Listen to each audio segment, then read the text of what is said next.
रहस्यमयी गर्भ। 60 वर्ष की उर्मिला शहर के बाहरी हिस्से में अपने छोटे से घर में अकेली रहा करती थी। एक रात शहर में बहुत जोर का तूफान आया। जोर जोर से हवाएं और आंधी तूफान के साथ तेज बारिश होने लगी। उन आवाजों को सुनकर कोई भी घबरा जाता, लेकिन उर्मिला घर के सारे खिड़की दरवाजे बंद कर गहरी नींद में सो रही थी। रात के लगभग 12 बजे होंगे कि किसी ने उर्मिला के घर का दरवाजा खटखटाया। दरवाजे के खटखटाने की आवाज सुनकर उर्मिला की नींद खुलती है। आखिर इतनी रात को कौन आया होगा? उर्मिला जाकर दरवाजा खोलती है तो सामने लगभग 26 साल की बेहद सुंदर लड़की को खड़ा देख हैरान रह जाती है। कौन हो बेटा, और इतनी रात को इतने भयंकर तूफान में कहाँ भटक रही हो? चाची, आपने मुझे पहचाना नहीं? मैं आपकी दूर की रिश्तेदार शालिनी। अरे हाँ, बचपन में तुझे देखा था। इतनी जवान हो गई है, कैसे पहचान में आती। लेकिन तू यहाँ क्या कर रही है, और वो भी ऐसी अंधेरी तूफान भरी रात में? उर्मिला की बात सुनते ही शालिनी की आंखों से आंसू बहने लगे। वो फूट फूट कर रोने लगी। ये देखकर उर्मिला को कुछ समझ में नहीं आया और उसने शालिनी का हाथ पकड़कर घर के अंदर आने के लिए कहा। जैसे ही शालिनी घर के अंदर रोशनी में आई, उर्मिला की नज़र उसके पेट की तरफ गई, जिसे देखकर ये साफ पता चल रहा था कि वो प्रेग्नेंट है। अरे, तू तो पेट से है। ऐसी हालत में इतने भयंकर तूफान में आधी रात को बाहर भटक रही है। आखिर बात क्या है बेटा, मुझे सब कुछ साफ साफ बता। क्या बताऊं चाची, ये सब जिसकी वजह से हुआ है उसके बारे में बताने में भी मुझे शर्म आती है। मैंने घर वालों की मर्जी के खिलाफ जाकर एक लड़के से शादी कर ली थी, पर वो शादी के 1 महीने बाद ही मुझे छोड़कर चला गया। छोड़कर चला गया का क्या मतलब? क्या उसके साथ कोई हादसा हो गया? नहीं, उसे कोई दूसरी लड़की पसंद आ गई और मेरी प्रेगनेंसी की खबर सुनते ही उसने मुझे बेसहारा छोड़ दिया। उसके बाद मैं अपने घर गई, लेकिन माँ पापा ने मुझे घर में कदम तक नहीं रखने दिया। तभी मुझे आपकी याद आई। कोई बात नहीं, कोई बात नहीं, तुमने यहाँ आकर अच्छा ही किया। एक काम करो, तुम आराम करो। वैसे भी ऐसी हालत में इतना घूमना फिरना और इस तरह आधी रात को बाहर भटकना ठीक नहीं होता। प्रेग्नेंट औरत को आधी रात को घर से बाहर नहीं निकलना चाहिए। बुरी आत्माएं उस पर अपना असर दिखा सकती है। और इतना कहकर उर्मिला ने शालिनी को एक दूसरे कमरे में जाकर आराम करने के लिए कहा। लेकिन जैसे ही शालिनी अपने कमरे में जाने लगी, अचानक से उर्मिला ने उसे रोक लिया। एक बात बताओ बेटा, तुम्हारा कौन सा महीना चल रहा है? पेट देखकर तो लगता है कि लगभग 6 महीने पूरे हो गए होंगे। उर्मिला की बात सुनकर शालिनी के होठों पर मुस्कुराहट आ गई। चाची जी, अभी सिर्फ 1 ही महीना हुआ है। शालिनी की बात सुन उर्मिला दंग रह गई। उसे समझ में नहीं आ रहा था कि प्रेगनेंसी के पहले ही महीने में शालिनी की हालत ऐसी क्यों थी। लेकिन फिर उसने बात को नजरअंदाज कर शालिनी को आराम करने के लिए कहा और खुद भी कमरे में जाकर सो गई। अभी कुछ ही घंटे बीते थे कि अचानक से एक बच्चे के बड़े ही अजीबोगरीब बेढंगे तरीके से रोने की आवाजें उर्मिला के घर में गूंजने लगी। उन आवाजों को सुनकर उर्मिला की नींद फिर से खुलती है। ये अचानक बच्चे के रोने की आवाज कहां से आने लगी?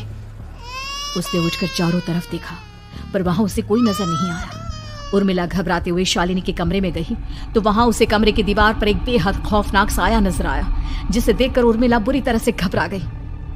आखिर ये सब क्या हो रहा है? शालिनी, शालिनी उठो!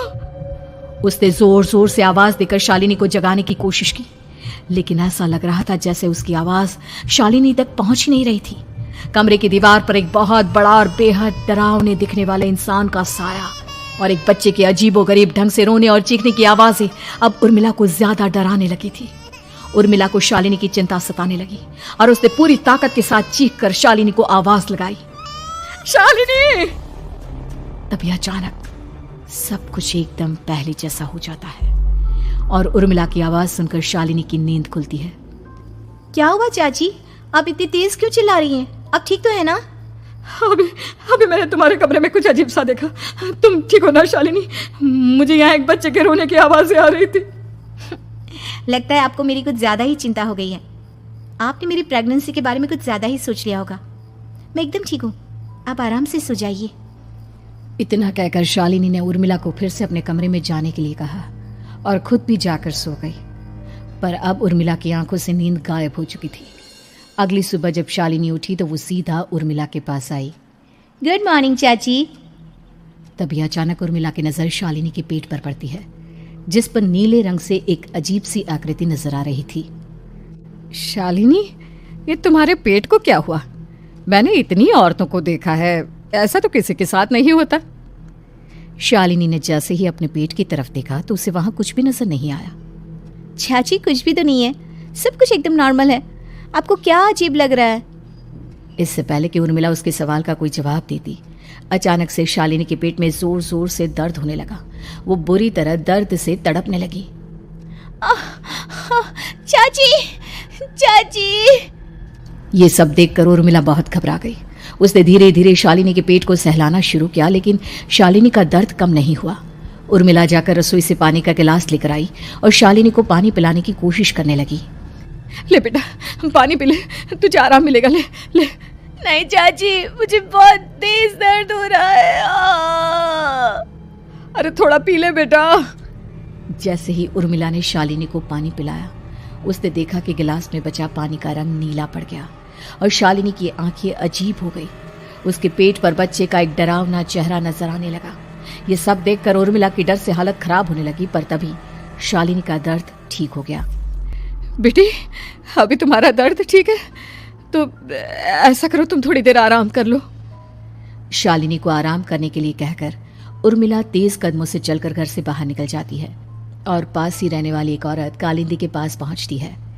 अरे उर्मिला बहन, बड़े दिनों बाद दिखाई दी, क्या हुआ? बहुत घबराई हुई सी लग रही हो, सब ठीक तो है ना? क्या बताओ कालिंदी बहन, मेरी एक दूर की रिश्तेदार आई हुई है। वो पेट से है और उसके साथ ना अजीब अजीब चीजें हो रही है। अब उर्मिला सारी बात कालिंदी को बताती है, जिसे सुनने के बाद काले जादू और तंत्र विद्या की माहिर कालिंदी एक ताबीज बनाकर उसे देती है। बहन, मुझे शालिनी पर किसी बुरी आत्मा का साया लगता है। ये ताबीज ले जाओ, आज रात को 12 बजे उसे पहना देना, फिर सब ठीक हो जाएगा। उर्मिला ताबीज लेकर घर वापस आती है और अब आधी रात के होने का इंतजार करने लगती है। जैसे ही आधी रात होती है, वो नींद में सोई शालिनी को ताबीज पहना शांति से अपने कमरे में आकर अपने पलंग पर लेट जाती है। अब सब ठीक हो जाएगा।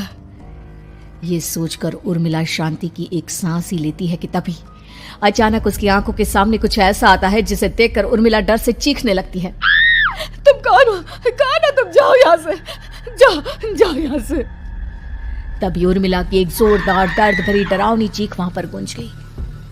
उर्मिला की आंखों के सामने एक बच्चा खड़ा हुआ था, जिसका पूरा शरीर किसी बूढ़े की तरह नजर आता था, लेकिन मुंह किसी नवजात बच्चे की तरह था। उसकी आंखें गुस्से से लाल थी और वो घूर घूर कर उर्मिला की तरफ देखा जा रहा था। कौन हो तुम? कौन हो? उर्मिला के चीखते ही वो बच्चा जोर जोर से रोने लगा। घबराकर उर्मिला ने अपने हाथों को अपने कानों पर रख लिया। उसकी समझ में नहीं आ रहा है कि आखिर ये सब उसके साथ क्या हो रहा है। कौन हो तुम? कौन हो? क्या चाहते हो मुझसे? जाओ जाओ यहाँ से, आखिर तुम हो कौन?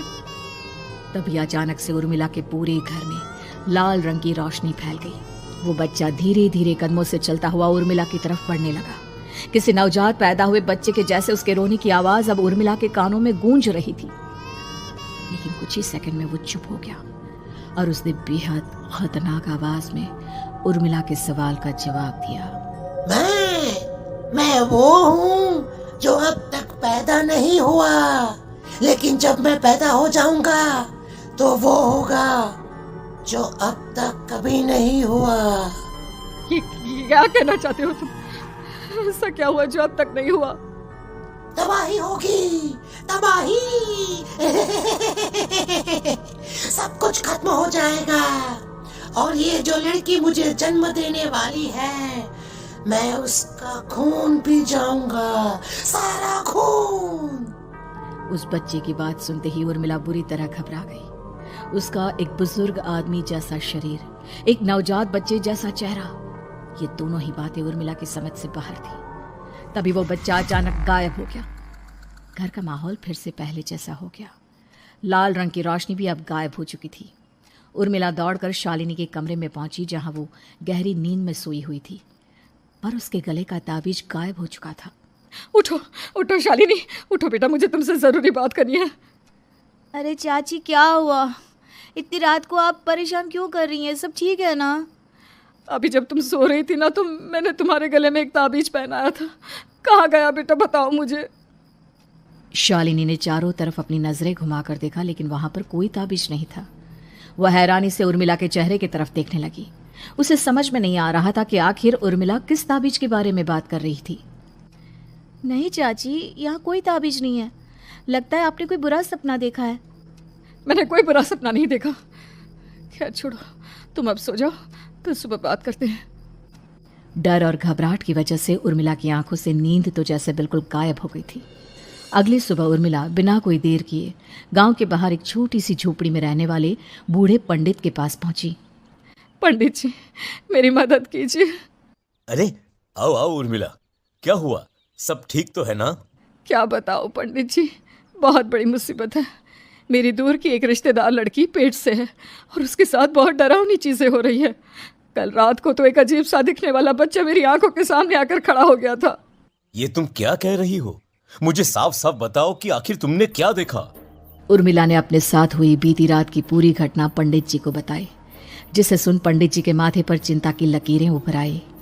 अनर्थ होने वाला है, अनर्थ। बरसों पहले भी उस हैवान ने एक लड़की के पेट से जन्म लिया था और उसके बाद उस शहर को पूरी तरह से तबाह कर दिया। कैसी विपदा पंडित जी, कैसी बात कर रहे हैं आप? बताइए मुझे, और इसका उपाय क्या है? इसका उपाय तो है, लेकिन बहुत कठिन है। हो सकता है कि उस उपाय को करने के दौरान तुम्हारी जान भी चली जाए। मुझे मेरी जान की कोई परवाह नहीं, पर आप जिस तबाही के बारे में बात कर रहे हैं, बस वो नहीं होनी चाहिए। लाखों लोगों की जान बचाने के लिए मैं कुछ भी करूंगी। तो ठीक है, मेरी बात ध्यान से सुनो। बरसों पहले एक भयानक तांत्रिक ने अपनी तंत्र क्रिया के जरिए एक मासूम लड़की के साथ रिश्ता बनाकर उसके पेट से जन्म लिया था। इस तरह से वो अपने जैसे लोगों की संख्या इस दुनिया में बढ़ाना चाहता था। आपके कहने का मतलब है कि शालिनी के पेट से भी उस शैतान को जन्म लेना है, इसलिए उसने उसके साथ ये सब किया है। ठीक पहचाना तुमने। अब मैं तुम्हें एक ऐसा सिंदूर दूंगा जिससे तुम्हें ले जाकर उस लड़की के पेट पर लगाना होगा। क्या ऐसा करने से सब कुछ ठीक हो जाएगा? नहीं उर्मिला, ये सब इतना आसान नहीं। उस लड़की के पेट पर सिंदूर लगाने के बाद तुम्हें उसका पेट काटकर उस हैवान को बाहर निकालना होगा। नहीं पंडित जी, मैं ये सब नहीं कर सकती। मैं भला एक जिंदा लड़की के पेट को अपने हाथों से कैसे काट सकती हूँ? अगर तुमने ऐसा नहीं किया तो कुछ ही दिनों में वो हैवान उस लड़की के शरीर से जन्म लेगा और उसके शरीर के सारे खून को पीकर अपनी ताकत को बढ़ाएगा। उसके बाद वो धीरे धीरे इस पूरे शहर को तबाह कर देगा। यहाँ पर कोई जिंदा नहीं बचेगा। लेकिन अगर मैं उसके पेट को काट दूंगी तो क्या वो जिंदा बच पाएगी? अगर शालिनी को कुछ हो गया तो, अगर उसकी मृत्यु हो गई तो? ऐसा कुछ नहीं होगा उर्मिला, तुम्हें अपने मन को पक्का करके ये काम करना ही होगा। सिंदूर लेने के बाद उर्मिला झोपड़ी से बाहर निकलने ही वाली थी कि तभी पंडित जी ने उसे पीछे से आवाज देकर रोका। उर्मिला, उस लड़की का पेट काटकर हैवान को बाहर निकालना ही काफी नहीं होगा। तुम्हें ध्यान रखना होगा कि ये सब करते हुए उस बच्चे का जो आधा बूढ़े का शरीर है उस पर सिंदूर की एक बूंद भी ना लगने पाए, क्योंकि अगर ऐसा हुआ तो वो तुम्हें और बाकी सबको कच्चा खा जाएगा। पंडित जी की बात सुन उर्मिला की आंखें फटी रह गई और उसके शरीर में डर की लहर दौड़ गई। फिर भी उसने हिम्मत की। ठीक है पंडित जी, मैं पूरी कोशिश करूंगी कि मैं उस हैवान को वहीं के वहीं खत्म कर पाऊं। इसके बाद उर्मिला तेज कदमों के साथ घर वापस आती है। दिन बीतता है, रात का अंधेरा छाने लगता है। शालिनी खाना खाकर सोने चली जाती है और उर्मिला लगातार उसके गहरी नींद में सो जाने का इंतजार करने लगती है, जिसके बाद उर्मिला दबे कदमों से शालिनी के कमरे में पहुंच गई। मुझे ये करना ही होगा। अब उर्मिला ने धीरे धीरे शालिनी के पीठ पर पंडित जी का दिया सिंदूर लगाना शुरू किया। उर्मिला के हाथ बुरी तरह से कांप रहे थे। उसके एक हाथ में चाकू था जिससे वो पेट काटने वाली थी। उर्मिला ने एक नज़र शालिनी के चेहरे की तरफ देखा और फिर डरते हुए उसके पेट पर चाकू चलाना शुरू किया। कमाल है, मैं इसका पेट काट रही हूँ और ये आराम से सो रही है। इसे दर्द नहीं हो रहा क्या? तभी अचानक उर्मिला के कानों में बच्चे की रोने की आवाज़ सुनाई देने लगी। उसने घबराकर चारों तरफ देखा पर वहां पर कोई नहीं था, बस रोने की आवाज़ लगातार आ रही थी। उर्मिला बिना रुके लगातार शालिनी के पेट को काटती रही। उसे इस बात का भी ध्यान रखना था कि सिंदूर बच्चे के बूढ़े आदमी वाली शरीर के हिस्से पर ना लगे। कुछ ही देर में वो हैवानी बच्चा उर्मिला के हाथों में था। उसने बड़ी ही सावधानी से उस बच्चे को बाहर निकाला और पंडित जी के कहे अनुसार उसे घर से दूर जलाने के लिए ले गई। और तभी उसके सामने वही बूढ़े शरीर और बच्चे के चेहरे वाला बच्चा आ गया। अपनी गोद में और सामने भी बच्चे को देखकर उर्मिला हैरान रह गई।